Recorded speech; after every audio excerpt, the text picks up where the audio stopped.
સુરતમાં વાસણ, tiles, bathroom ધોવા માટે લિક્વિડ બનાવતી બ્રાન્ડેડ કંપનીનો ડુપ્લિકેટ સામાન બનાવવા માટે સરથાણામાં પતરાના શેડમાં ચાલતું કારખાનું ઝડપાયું છે.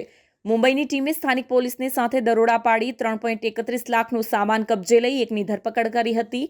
કાર્યવાહી માટે મુંબઈની ટીમ સુરત પહોંચી. મુંબઈમાં નેત્રિકા કન્સલ્ટ પ્રાઇવેટ લિમિટેડના ફિલ્ડ ઓફિસર વિનોદ સુમરા સુરત દોડી આવ્યા હતા. ફિનાઇલ, વાસણ, બાથરૂમ ધોવા માટે દેશની જાણીતી કંપની દ્વારા તેમની કંપનીની લીગલ કામ માટે ઓથોરિટી આપવામાં આવી હતી. આ ફિનાઇલ કંપનીના નામ, સ્ટીકર અને કેનમાં હલકી ગુણવત્તાના સામાન પેક કરી બજારમાં વેચવામાં આવતું હોવાની ફરિયાદ મળી હતી. સરથાણામાં નકલી બનાવટી ફેક્ટરી ઝડપાઈ હતી. બ્રાન્ડેડ સાબુ, હાર્પિક લિક્વિડ સહિતની બ્રાન્ડેડ ચીજવસ્તુઓનું ડુપ્લિકેશન થયું હતું. તેમાં નકલી ચીજવસ્તુઓનું ઉત્પાદન કરતી ફેક્ટરી પર રેડ કરવામાં આવી હતી, જેમાં કંપનીએ પોલીસને સાથે રાખી છાપો માર્યો હતો. જેમાં નકલી ચીજવસ્તુઓ બનાવવા વપરાતું રો મટીરિયલ મોટી માત્રામાં જપ્ત થયું છે.